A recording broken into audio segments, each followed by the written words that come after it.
Raden bukanlah pemuda biasa. Di usianya yang menginjak kepala 3, ia masih sendiri. Bukan karena tak laku, namun lebih karena standar hatinya yang terlalu tinggi. Ia mendambakan wanita yang tak hanya cantik rupa, namun juga memesona dalam diam. Kehidupannya sebagai pengusaha batik di Solo berjalan lancar, namun malam-malamnya terasa sunyi.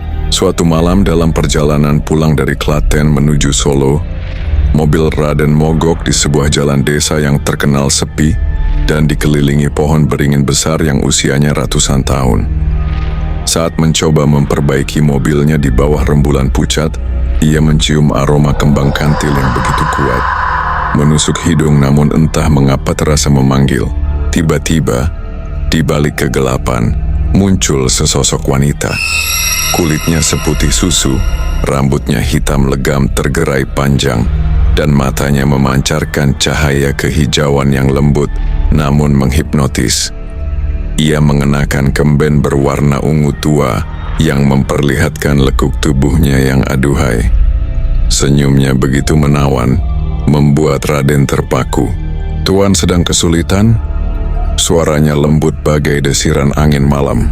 Raden, yang biasanya gagap di depan wanita cantik, kali ini merasa lidahnya keluh. Wanita itu memperkenalkan dirinya sebagai Sekar Arum, penunggu salah satu pohon beringin di dekat situ. Malam itu, Sekar Arum membantu Raden memperbaiki mobilnya dengan cara yang tak ia mengerti. Hanya dengan sentuhan jari-jarinya yang dingin, mesin mobil itu kembali menderu. Sejak pertemuan itu, Raden tak bisa melupakan Sekar Arum. Aroma kembang kantil selalu terngiang di benaknya. Ia kembali ke tempat itu setiap malam, berharap bisa bertemu dengannya lagi. Hingga suatu malam, Sekar Arum menampakkan diri dan mengungkapkan bahwa ia juga merasakan ketertarikan yang mendalam pada Raden. "Dunia kita berbeda, Raden," ucap Sekar Arum dengan nada sendu. "Namun jika kau sungguh menginginkanku, ada jalan untuk menyatukan kita. Sebuah perjanjian." Raden tanpa ragu menyanggupi.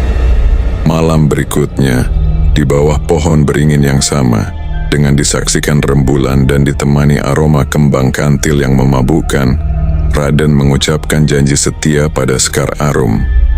Ritualnya sederhana, hanya berupa pengucapan sumpah dan penyatuan kedua telapak tangan di atas tanah yang lembab. Malam itu, Raden merasa ada aliran energi dingin yang menjalar ke seluruh tubuhnya. Malam pertama Raden sebagai suami Sekar Arum adalah pengalaman yang tak pernah ia bayangkan sebelumnya. Saat Sekar Arum menampakkan wujudnya di kamar Raden, kecantikannya berkali-kali lipat dari yang ia lihat pertama kali. Sentuhan kulitnya yang dingin membangkitkan hasrat yang membara. Saat mereka berpelukan dan mulai bercumbu, Raden merasakan kejantanannya berdenyut hebat. Ketika mereka bersatu, Raden merasakan kenikmatan yang luar biasa, jauh melampaui pengalaman seksualnya dengan wanita fana. Sensasinya begitu intens, seolah seluruh saraf di tubuhnya dialiri listrik. Ia merasakan penisnya membesar dan mengeras dengan kekuatan yang tak pernah ia miliki sebelumnya, memuaskan Sekar Arum dengan setiap gerakan. Malam-malam berikutnya selalu dipenuhi dengan gelora asmara yang tak pernah padam. Setiap sentuhan, setiap ciuman, setiap persetubuhan dengan Sekar Arum selalu menghadirkan kenikmatan yang mewara dan membuat Raden semakin terikat padanya. Namun, kebahagiaan itu datang dengan sebuah syarat yang lama-kelamaan terasa memberatkan. Suatu malam setelah bermesraan dengan Raden, Sekar Arum mengungkapkan permintaannya. "Kang Mas," bisiknya dengan nada manja namun penuh tuntutan, "sebagai bagian dari perjanjian kita, dan agar kekuatanmu tetap terjaga, kau harus memberikan persembahan padaku. Setiap malam Senin Kliwon, kau harus melakukan hubungan badan dengan seorang wanita fana di tempat terbuka, di bawah sinar rembulan. Energi dari persetubuhan itu akan menjadi permintaanku." Awalnya Raden terkejut dan menolak. Namun Sekar Arum menunjukkan kemarahannya. Kamar Raden mendadak dipenuhi hawa dingin, perabotan bergetar, dan wujud Sekar Arum berubah.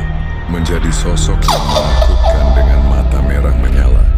Raden yang takut kehilangan kenikmatan dan istrinya akhirnya terpaksa menyetujui. Maka setiap malam Senin Kliwon, Raden dengan berat hati mencari wanita untuk dijadikan tumbal. Dengan kekuasaan dan pesona yang meningkat sejak menikahi Sekar Arum, tidak sulit baginya untuk menarik perhatian wanita. Raden akan membawa mereka ke tempat-tempat sepi, seperti area perkebunan atau hutan kecil di pinggir kota. Di bawah rembulan yang mengawasi, dengan paksaan halus atau tipu daya, ia melakukan hubungan badan dengan wanita-wanita malang tersebut. Kejantanannya yang kini luar biasa perkasa, yang dulunya menjadi sumber kebahagiaan saat bersama Sekar Arum, kini menjadi alat untuk menyakiti dan memanfaatkan orang lain. Raden merasakan kenikmatan sesaat, namun hatinya semakin kosong dan dipenuhi rasa bersalah. Setelah berulang kali melakukan perbuatan keji itu, tubuh Raden mulai merasakan akibatnya.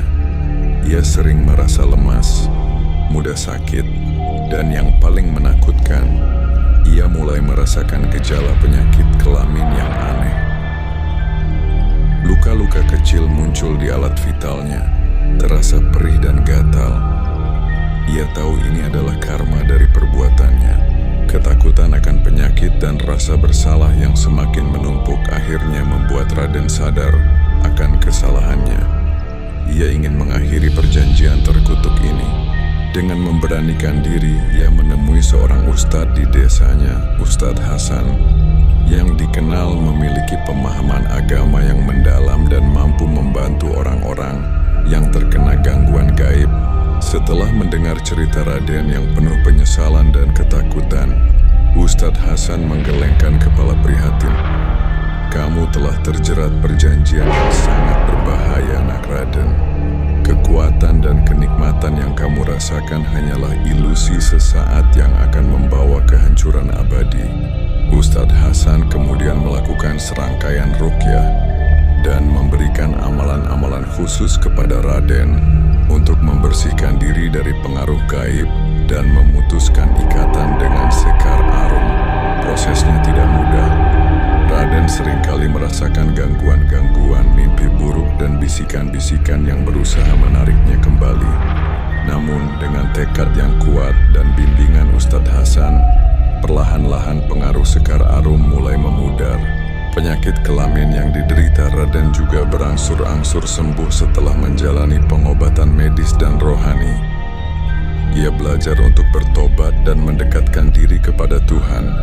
Raden akhirnya memahami bahwa kebahagiaan sejati tidak bisa didapatkan melalui jalan pintas dan perjanjian dengan makhluk gaib. Kenikmatan sesaat yang ia rasakan bersama Sekar Arum hanyalah jebakan yang membawanya pada dosa besar dan penderitaan yang mendalam. Ia berjanji akan menggunakan kekayaannya untuk membantu sesama dan menebus dosa-dosanya di masa lalu.